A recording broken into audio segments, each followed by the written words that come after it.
بسم الله والصلاة والسلام على رسول الله أما بعد أعوذ بالله من الشيطان الرجيم بسم الله الرحمن الرحيم لئن شكرتم لأزيدنكم ولئن كفرتم إن عذابي لشديد صدق الله العظيم. أيها السادة والحضور، أولا أشكر الله سبحانه وتعالى أنه أتاح لي هذه الفرصة الذهبية للمشاركة في هذه الدورة التدريبية العاشرة المنعقدة في رحاب مؤسسة مركز المعارف بجودفور راجستان. أيها السادة والحضور، إن صلتي بالمعهد الإسلامي العربي تعود إلى سنين.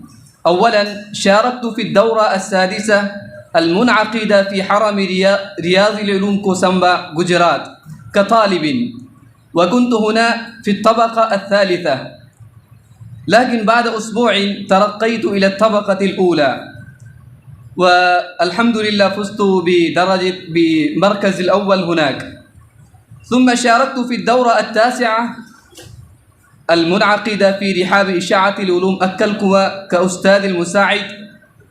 ثم في هذه الدورة أيضا شاركت في الدورة العاشرة كأستاذ المساعد.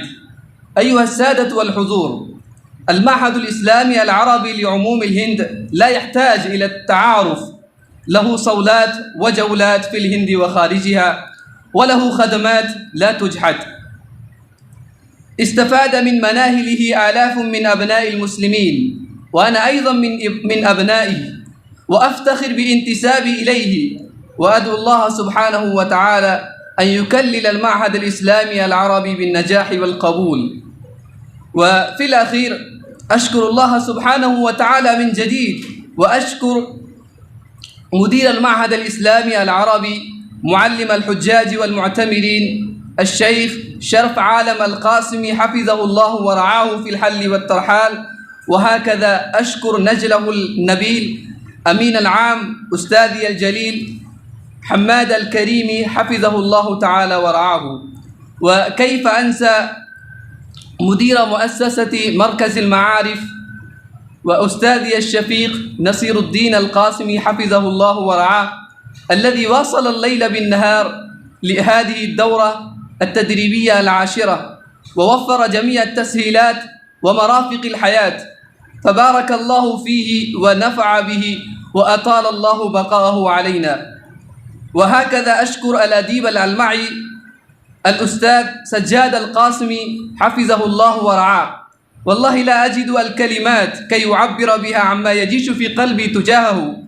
استفدنا كثيرا نحن الطلبة، وأقول بلا مجاملة إن الفضل للنجاح لهذه الدورة العاشرة يعود إليه، فبارك الله في حياته. وهكذا أشكر جميع الأساتذة الذين ساعدونا وواصلوا معنا بالليل والنهار. وهكذا أشكر جميع الطلاب الذين تعاملوا معنا معاملة الصديق الحميم، فبارك الله فيهم جميعا. وأخيرا نعتذر إليهم إن صدر منا أي تقصير تجاههم، ونرجو منهم نفاذ نظام هذه الدورة في جامعاتهم. فبارك الله فيكم جميعا، والسلام عليكم ورحمة الله.